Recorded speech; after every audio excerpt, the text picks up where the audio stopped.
ये कहानी एक ऐसे फोन की है जो बताएगा कि फ्यूचर में क्या होने वाला है, यानी कि आगे की जिंदगी में उस इंसान के साथ क्या होगा जिसके पास भी ये नई टेक्नोलॉजी का फोन होगा। कहानी के शुरू में हमें एक औरत दिखाई जाती है जो अभी तक एक स्टेशन पर थी। वो अपने फोन को लगातार देख रही थी। जो उसके फोन में उसको मैसेजेस मिल रहे थे वो बिल्कुल वैसे ही करती है और इसी वजह से वो औरत अपनी ट्रेन भी छोड़ देती है। उसको मैसेज आता है कि वो दूसरी ट्रेन में बैठ जाए, पर वो उस ट्रेन में नहीं बैठती और दूसरी ट्रेन बदलने की कोशिश करती है। इसी वजह से वो ट्रेन के नीचे आ जाती है और उसकी मौत हो जाती है। यानी कि उस औरत ने अपने फोन की बात नहीं मानी और उसकी मौत हो गई। इसके बाद कहानी में हम एक आदमी को देखते हैं जिसका नाम मैक्स था। वो आईटी इंजीनियर भी था और अभी एक कंपनी में सिक्योरिटी सिस्टम को इंस्टॉल कर रहा था। जब वो अपना सारा काम करके वापस अपने होटल जाता है तो उधर काउंटर लेडी उसको एक पार्सल देती है जो उसके नाम पर आया था। पर वो तो जैसे बहुत हैरान था क्योंकि अभी तक ना वो इस जगह पर सही से किसी को जानता था और ना ही उसने ऑर्डर पर कोई चीज मंगवाई थी, क्योंकि वो तो सिर्फ अपने काम के सिलसिले में यहाँ थाईलैंड आया था। लेकिन खैर ये उस पार्सल को अपने कमरे में ले जाता है। जब जाकर उसे खोलता है तो उसमें एक लेटेस्ट टेक्नोलॉजी का मोबाइल फोन था। उस फोन पर जीजीटी की ब्रांडिंग थी, मतलब इस कंपनी ने इस फोन को बनाया था। वो हैरान था कि ऐसी तो कोई कंपनी मार्केट में नहीं है। खैर कुछ टाइम के बाद उसी मोबाइल फोन पर मैसेज आता है कि उसे आज रात और इसी होटल में रुक जाना चाहिए क्योंकि कल इस होटल में लोगों को खास किस्म का डिस्काउंट दिया जाएगा। मैक्स को ये आइडिया बहुत अच्छा लगता है क्योंकि एक दिन और रुककर वो थाईलैंड घूमना चाहता था, इसीलिए वो एक और रात के लिए कमरा रहने के लिए ले लेता है और अगली सुबह की फ्लाइट को भी वो कैंसिल कर देता है। जब मैक्स यहाँ पर रुककर घूम रहा था, एंजॉय कर रहा था, तभी वो खबर सुनता है कि जिस प्लेन में वो जाने वाला था वो आज के दिन क्रैश हो चुका था, उसका एक्सीडेंट हो गया था। मैक्स ये खबर सुनकर शुक्र करता है कि वो आज वापस नहीं गया और अपने आप को खुश नसीब भी मानता है। अब दोबारा से उसको फोन पर मैसेज आता है कि अगर तुम अमीर होना चाहते हो तो तुम्हें एक स्टॉक को खरीदना होगा, पर वो इस बात पर ध्यान नहीं देता और उस मैसेज को डिलीट कर देता है। पर जब वो अपने कमरे में था तो वो टीवी पर खबर सुनता है जिस स्टॉक को खरीदने का मैसेज उसके पास आया था उसकी कीमत बढ़ गई थी। वो अब सोचता है कि पहले इस फोन की वजह से मेरी जान बची और स्टॉक वाली बात भी बिल्कुल सच थी। मैक्स ये सोचने लगा था कि शायद ये फोन हमें हमारे कल के बारे में बताता है कि आगे हम लोगों के साथ क्या होने वाला है या फिर आगे हम क्या कर सकते हैं। तभी इसको दोबारा से मैसेज आता है कि उसे दूसरे शहर चले जाना चाहिए। मैक्स भी फोन पर यकीन करने लगा था और दूसरे शहर चला जाता है। वहाँ पर पहुंचकर एयरपोर्ट के बाहर उसको एक टैक्सी ड्राइवर मिलता है जो उसको कम पैसों में उसके होटल ले जाने के लिए तैयार था। वो टैक्सी ड्राइवर जब मैक्स को ले जा रहा था तभी उसकी नजर फोन पर पड़ती है। उसे देखकर काफी हैरान होता है। कहता है तुम्हारे फोन की टेक्नोलॉजी कितनी नई है, मैंने तो ऐसा फोन देखा ही नहीं और ना ही कभी ऐसे फोन के बारे में सुना है। वो टैक्सी ड्राइवर मैक्स को अपना कार्ड देता है और बताता है कि वो एक टेली कम्युनिस्ट है जो टेक्नोलॉजी की नई नई चीजें बनाता है। ऐसे ही बातें करते हुए मैक्स अपने होटल पहुंच गया था जहां पर फोन ने इसे आने के लिए कहा था। वहां पर पहुंचते ही उसे दोबारा से मैसेज आता है कि कसिनो में जाकर उसे खेलना चाहिए। मैक्स भी ऐसा ही करता है। मैक्स को कसिनो के खेल का ज्यादा नहीं पता था, इसलिए वो उस मशीन तक जाता है जिसके बारे में इसे फोन पर मैसेज आया था, पर वहाँ पर पहले ही एक आदमी बैठा खेल रहा था। तभी मैक्स को दोबारा मैसेज आता है कि इस मशीन पर जैकपॉट लगने वाला है। वो अब उस आदमी को उस मशीन पर से हटाने के लिए ढेर सारे पैसे देता है जिससे कि वो इस मशीन से हट जाए और ऐसा ही होता है। तभी मैक्स पहले ही कोशिश में बहुत सारे पैसे जीत जाता है।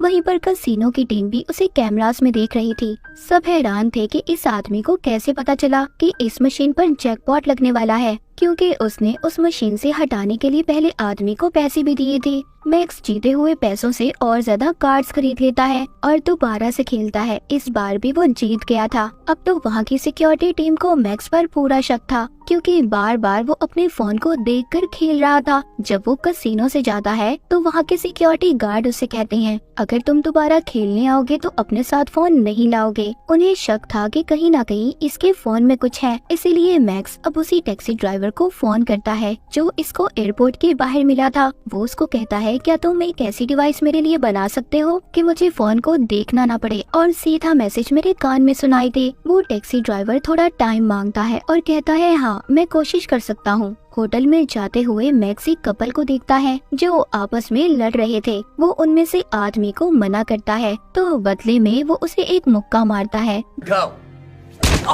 जिससे मैक्स बेहोश हो गया था। यहाँ पर पता चलता है कि ये कपल दरअसल कसिनो के खुफिया एजेंट थे और पता करने आए थे कि मैक्स इतने पैसे अपने फोन से कैसे कमा रहा है। वो उसके फोन का सारा डाटा हैक कर लेते हैं। जब मैक्स को होश आता है तो वो लड़की मैक्स का शुक्रिया करती है कि उसने उसकी जान बचाई, पर साथ साथ उसने कसिनो के मैनेजर को सारा डाटा भेज दिया था। पर अभी भी उन्हें नहीं पता चलता कि उसको मैसेजेस कहां से आ रहे हैं। उधर दूसरी तरफ टैक्सी ड्राइवर ने भी मैक्स के लिए नई डिवाइस को बना दिया था जिसे वो कानों में पहन लेता है और दोबारा से कसिनो में खेलने के लिए जाता है और वही कुछ करता है जो मैसेजेस में उसे करने के लिए कहा जा रहा था। वो लगातार पैसों पे पैसे जीत रहा था। वहाँ की सिक्योरिटी भी तंग आ चुकी थी, इसलिए मैनेजर आकर उसे पकड़ लेता है और उधर ही FBI के एजेंट भी आ चुके थे। FBI की टीम मैक्स को पकड़कर अपने साथ ले जाती है और पूछती है, सच सच बताओ तुम्हें मैसेजेस कौन कर रहा है। पर इस बारे में मैक्स खुद भी कुछ नहीं जानता था।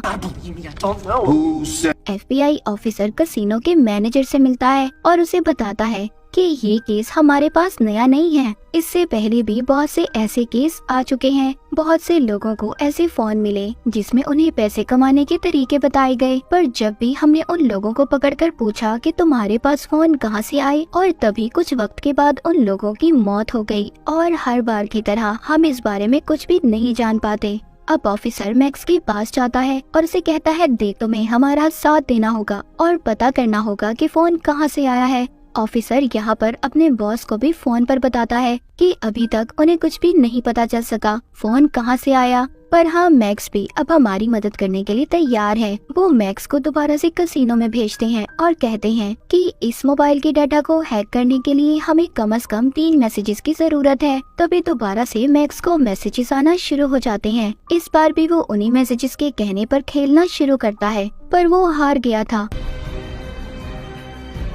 को एक मैसेज मिलता है जिसमें लिखा था कि मैं जानता हूँ कोई मेरा डाटा हैक करने की कोशिश कर रहा है। उधर FBI के एजेंट ने मोबाइल के डाटा को हैक कर लिया था। जब उनका बॉस ये सब देखता है तो सबको जाने का कहता है, जैसे वो इन सब चीजों के बारे में पहले ही जानता था। ऑफिसर अपने बॉस को फोन करके बताता है कि इस फोन का जरिया एचलॉन एक सुपर कंप्यूटर है। उसका बॉस तो पहले ही कंप्यूटर के बारे में जानता था, पर वो किसी को कुछ भी नहीं बताता क्योंकि उसके बताने से वो खुद भी फंस सकता था। ऑफिसर बताता है जो कि आर्टिफिशियल इंटेलिजेंस से चलता है, जिसको सिक्योरिटी के लिए बनाया गया था। सब बातें सुनकर बॉस को ये लग रहा था कि उसको किसी ने हैक किया है। यहाँ पर बॉस एक दूसरे एजेंट को अपने साथ मिलने का कहता है जो मैक्स की तरह ही दिखता था। उसको मैक्स का फोन भी दिया गया था। तभी उसको मैसेज आता है कि रोड को क्रॉस करो। जैसे ही वो ऐसा करता है उसको गाड़ी टक्कर मार देती है।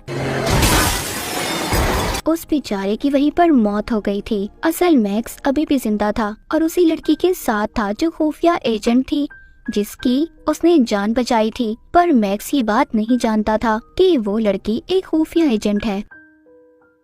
तभी वो लड़की देखती है कि छत पर एक आदमी गोलियां चलाने वाला है। वो समझ गई थी कि ये लोग मैक्स को मारना चाहते हैं। ऐसा क्यों था? क्या उस फोन की वजह से? ये बात कोई भी नहीं जानता था, पर वो लड़की सबको मार देती है और मैक्स को भी बचा लेती है। अब मैक्स को पता चल चुका था कि वो लड़की जो इसके साथ रह रही थी वो एक एजेंट थी और इसके साथ प्यार करने का नाटक कर रही थी। तभी यहाँ पर हमें पता चलता है कि उन लोगों को मारने FBI के बॉस ने भेजा था। कुछ न कुछ तो जानता था वो उस मोबाइल के बारे में और उसे ऐसा लग रहा था कि मैक्स उनके बारे में काफी कुछ जान गया है, इसीलिए उन आदमियों को मरवाने भेजा था। मैक्स अब खुद भी जानना चाहता था कि ये मैसेज इस फोन पर आखिर कहां से आ रहे थे। उधर बॉस ने भी इस पर नजर रखी हुई थी। मैक्स अब टैक्सी ड्राइवर के पास जाता है जो कम्युनिस्ट था। उसको फोन देकर कहता है तुम्हें पता करना होगा कि सारे मैसेजेस कहां से आ रहे हैं। वो कहता है हाँ मैं पता तो कर लूंगा, पर इस बारे में पता करने में मुझे घंटे लग सकते हैं। जिसके बाद वो सब पता करने की कोशिश करता है। इस बार उसे सब पता चल चुका था। वो बताता है ये सारे मैसेजेस एक सुपर कंप्यूटर कर रहा है जिसको एशलॉन AI भी कहा जाता है, जो सब कुछ खुद से सोच सकता है। मैक्स को सब कुछ अजीब लग रहा था कि एक कंप्यूटर, वो भी इतना कुछ कैसे कर सकता है। वो बताता है कि ये कोई आम कंप्यूटर नहीं है, ये हर तरह की मशीन को कंट्रोल में कर सकता है और इसीलिए उसने तुम्हें पहले ही बता दिया था कि तुम उस प्लेन में मत जाओ कि वो क्रैश होने वाला है। वो कहता है कि ये कंप्यूटर इतना स्मार्ट है कि हर तरह की मशीन के बारे में पता कर सकता है। जब वो ये सब बता ही रहा था तभी उधर कुछ आदमी आ जाते हैं जो मैक्स को मारने आए थे। वो यहाँ से जल्दी से गाड़ी में बैठकर चले जाते हैं। उनका पीछा FBI के एजेंट कर रहे थे, पर मैक्स उनमें से एक ऑफिसर को पकड़ लेता है। अब वो मैक्स को सारी सच्चाई बताता है। कहता है कि हम तुम्हें इसलिए मारना चाहते थे ताकि उस कंप्यूटर का राज किसी और को पता न चल सके जिसको हमने ही बनाया है, पर अब वो खुद से काम कर रहा है जो खतरा बन सकता है। इसीलिए हम तुम्हें मारना चाहते थे ताकि इस बारे में तुम किसी को कुछ न बताओ। तभी मैक्स को मैसेज आता है। उसको उसी जगह पर जाने का कहा गया था जहाँ पर मैक्स ने सबसे पहले सिक्योरिटी सिस्टम को इंस्टॉल किया था। वहाँ पर भी वो कंप्यूटर मैक्स को कैमरे की मदद से देख रहा था और उसको यहाँ पर मैसेज आता है कि यहाँ पर जितने भी कंप्यूटर हैं सबको एशलॉन सुपर कंप्यूटर से कनेक्ट कर दो, जोड़ दो, जिससे वो कंप्यूटर अपडेट हो जाएगा। जिसके बाद दुनिया में जितनी भी बनाई गई मशीन है सबके डेटा को कंट्रोल कर सकता है। मैक्स यहाँ पर देखता है कि सभी कंप्यूटर उस एशलॉन मशीन सुपर कंप्यूटर के कंट्रोल में थे। वो रोकने की कोशिश भी करता है पर नहीं कर पाता। हम देखते हैं उधर FBI का ऑफिसर अपने बॉस को बता रहा था हमें इस एशलॉन मशीन को यही खत्म करना होगा, वरना ये सारी दुनिया के साथ साथ इंसानों को भी कंट्रोल करने लगेगी। उधर ही मैक्स सभी कंप्यूटर के सामने बैठा कह रहा था इस मशीन को बनाने का मकसद ये था कि लोगों को साइबर सिक्योरिटी दे, जैसे टेक्नोलॉजी की दुनिया में गलत काम होते हैं उससे रोक सके, न कि इंसानों को कंट्रोल करे। ये सुनते ही वो मशीन अपने सारे कामों को वहाँ के सभी कंप्यूटर के सामने लाने लग जो आज तक उसने किए थे और इसी तरह जल्दी जल्दी सारा डाटा खत्म हो जाता है। वो मशीन खुद से ही शट डाउन बंद हो जाती है क्योंकि कंप्यूटर भी समझ चुका था कि वो लोगों के लिए खतरा बनता जा रहा है, इसीलिए वो खुद से ही बंद हो गया था। तभी इधर FBI की टीम आकर मैक्स को गिरफ्तार कर लेती है, पर कुछ वक्त के लिए फिर उसे छोड़ दिया जाता है। मूवी के आखिर में हमें ये भी पता चलता है कि वो टैक्सी ड्राइवर दरअसल एक कैप्टन था जो इसी मिशन पर काम कर रहा था। उसने एशलॉन सुपर कंप्यूटर को बंद करवाना था। तो बाज दफा हमारी जिंदगी में कुछ ऐसी चीजें आती हैं जिसको बनाते तो हम फायदा पहुंचाने के लिए हैं, पर वो हमारे लिए नुकसानदेह साबित होती हैं। तो हमें हर चीज का उतना ही इस्तेमाल करना चाहिए जितनी उसकी जरूरत हो। जरूरत से ज्यादा चीजों को इस्तेमाल करना हमारे लिए खतरा हो सकता है, जैसे कि मोबाइल फोन या फिर कोई भी नई टेक्नोलॉजी की चीज। और इसी मैसेज के साथ ये मूवी यहीं पर खत्म हो जाती है।